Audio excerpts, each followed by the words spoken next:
Hello and welcome to Practical Excel.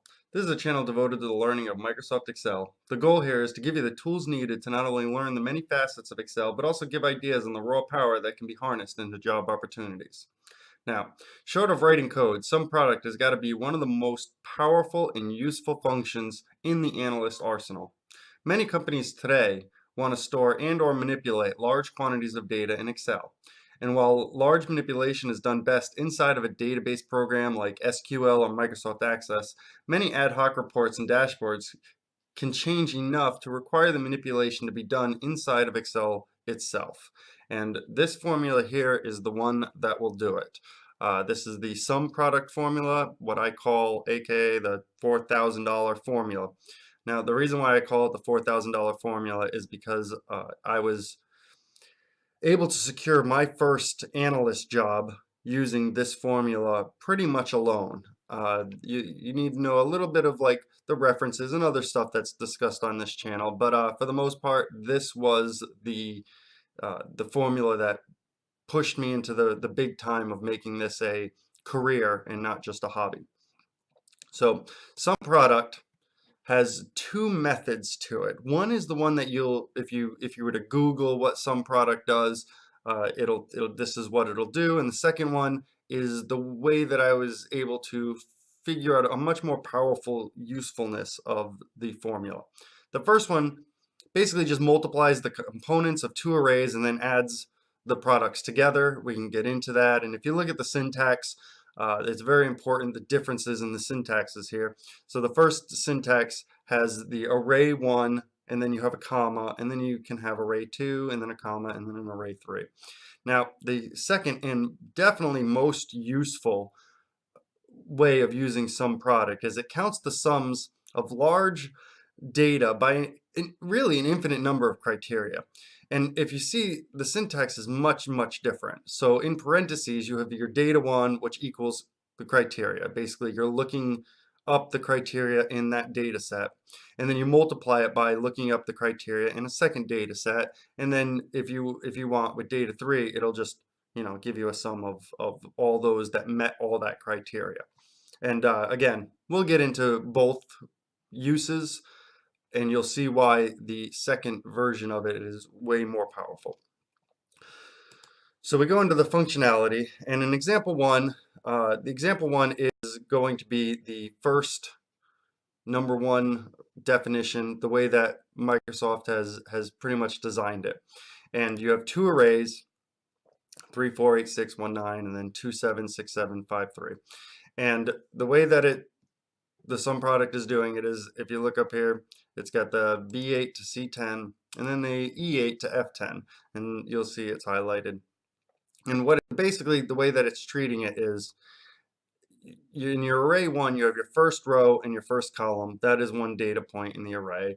And in the second one, you get your first row, your second column, and that's the way that it's doing it. Second row, first column here, second row, second column. This is going to be your third row, first column, third row, second column, and that's the way you can kind of conceptualize how it's checking the data points. And then array 2 is the same thing. So this is going to be your first row, first column, first row, second column, and so on and so forth. And so what it's basically doing is, in the sum product, it's taking the two arrays and it's going to multiply the same pieces of each array. So in this case, it's going to take the first row, first column of each array and multiply them together. So in this case, it's going to do 3 times 2, and then it's going to do 4 times 7, 8 times 6, 6 times 7, 1 times 5, 9 times 3, and then it's going to add them all together. And when you add them all together, it's going to give you 156. And that's basically the gist of it. I wouldn't get too much into it. I'll be honest, I really have never used it in this fashion, which is bizarre because this is the way that Excel has designed it, really. If you look it up, that's the syntax for it. Here, see? Here's the syntax that they have. The way that I use it is here in example 2. So you got your data points, and this is basically your large scale data, and it can get very large.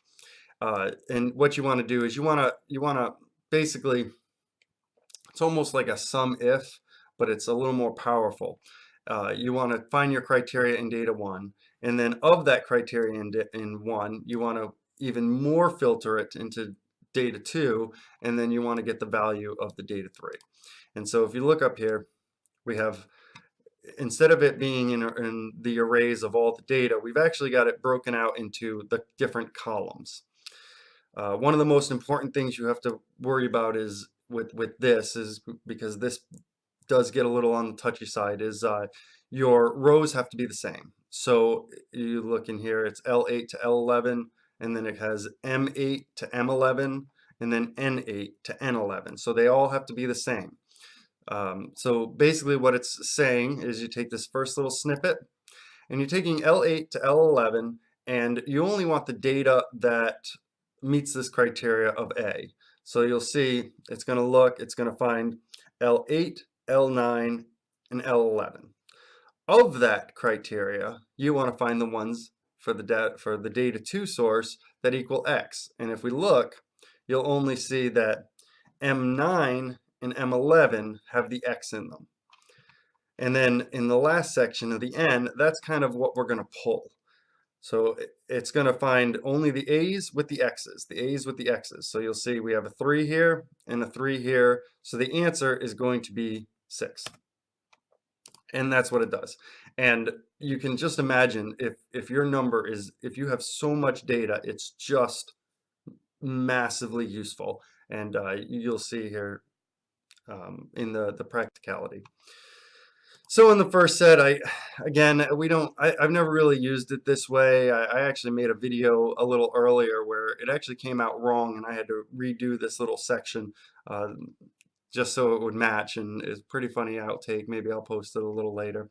So basically, you have your product, your apples, and let's say that the costs have changed between January and February, and how many you sold, the quantity you sold in January and February. So basically what the way that it wants you to do it is you'll have your 2 data sets, your January and February, and then your Jan sold, or your January costs, and then your sold. And so what it's going to do is it's going to take this dollar, multiply it by 155. Then it's going to take this $2 and multiply it by 117. Same thing here. It's going to take this dollar, multiply it by 58, and this dollar multiplied by 61. This 50 cents by 42, and so on and so forth again.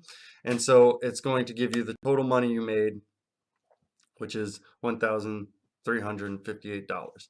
Now, I wouldn't really use it like this because I just want, I would just do like a Jan total and then a Feb total.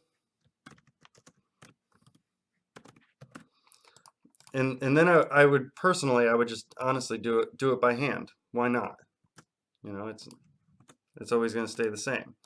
So you can copy it there, and you can see it comes out here to 1358, the same number. But this just seems a little cleaner, and later on you'd really want this anyway. So that's why I would just do it that way. It's easier to break it out in that case. Let's bring it back here to clean it up. All right, so example 2. Now this is the awesome part.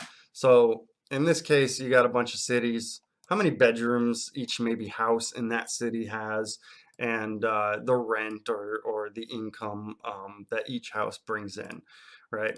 And so let's say you want to see, I want to see all the houses in Charlotte that have 1 bedroom, and just show me how much money that they bring in. And again, you'll see it broken out into the different columns, the blue, red, and the purple, and up here it's got your blue, red, and purple. And so in H2, we're going to look up all the Charlottes, which is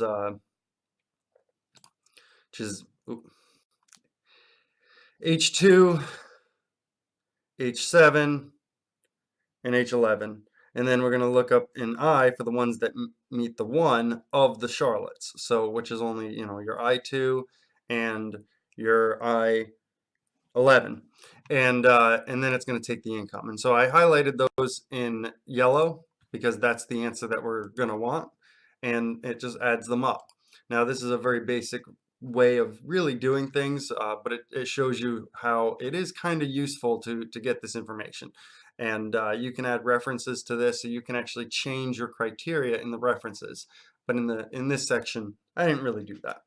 I just hard coded the Charlotte and hard coded the 1 bedroom in here. But if you want to see just how powerful, now this is about as powerful as this is going to get. There may be some use for it. Like I said, I just never really used it. But in this section, it gets quite powerful. So we'll look at kind of a bigger view of it.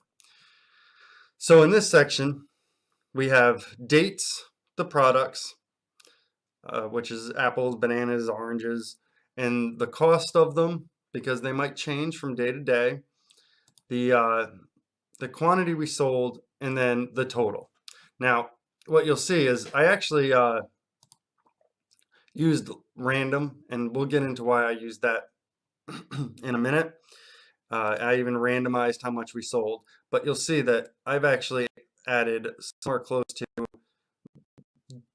20, almost 3,000 records here, right? And so what the dashboard, where this gets very useful, in the dashboard, you might want to find the quantity sold of January apples, and January orange, just kind of like a drill down, a breakdown. Now, you could use a pivot table. Pivot table would give you this information. However, it's a lot easier to manipulate and even create a dynamic flowing chart just by using the sum product. And you'll see here we get a little bit more complicated, but the basic premise is the same. It's the columns you want are broken out. So the dates, your products, and your quantity sold. Those, in this case, that's what we're looking for. And then I'm using some references. So I want to find the I want to arrange it by dates. So I have it greater than equal to H3. And what you'll see is H3, even though it says January, its actually value is 1/1/2017. Same thing here. And then down here it's 2/1/2017. And then I just customized up here how it looks. So I just wanted to say, oh, just show me the month, even though the data is 1/1/2017. That way, if things change, or if we're using this rolling criteria, like let's say if I wanted to put in March, or just have it rolling by month, it'll just pick that up just by changing it, and I'll never have to change the formula again. Same thing with total. The difference is I'm only using what column I am. So for quantity sold, I used column D as my sum, my total type of thing, and in this one, column K, I'm using the E. And it breaks out. And it goes down: apples, bananas, oranges. Now you can even change it. So if I was to make this bananas, you'll see that this row here and this row here are actually the same. Because you can just change your criteria at any time.